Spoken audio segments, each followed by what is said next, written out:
Сергей Яшкин, как его брат, выбрал делом своей жизни железную дорогу. Рабочий день монтера начинается с осмотра путей. Сначала мы идем просматриваем пути, смотрим, нет ли трещин, болтов где-нибудь чтобы не было.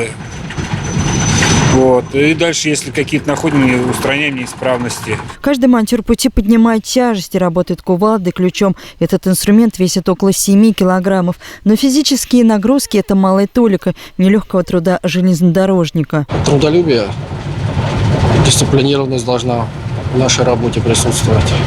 Тут мы техника безопасности, тут надо смотреть в оба. Все-таки и стрелки не все такие, весь ручные. Вячеслав Трофимов работает на стальных магистралях 27 лет. Начинал с помощника машиниста.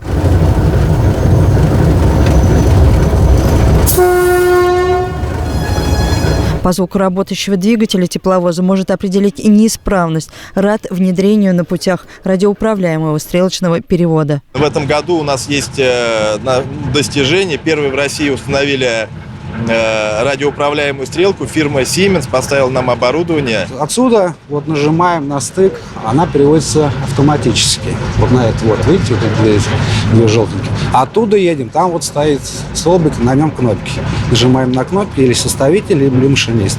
И она переводится. Теперь машинистам предприятия «Уралхимтранс» не надо, как раньше, останавливать состав, сходить с тепловоза и вручную переводить стрелку. Достаточно это сделать из кабины. Система опробируется после успешного тестирования. Ее запустят на стрелочных переводах по всей стране. Инновации экономят время движения подвижного состава. Наша задача – это, конечно же, завод «Воскресенские минеральные удобрения», своевременная поставка сырья, вывоз готовой продукции, обработка цехов, технологические перемещения вагонов внутри завода. Ценят и уважают на предприятии семейные династии. На Уралхимтранс трудится 112 человек. Всего же в России профессиональный праздник. Поздравления примут более 1 миллиона работников РЖД. Дорога у нас железная, а люди золотые. Поздравляю всех работников железнодорожного транспорта с профессиональным праздником. Желаю счастья, любви, здоровья и доброго пути.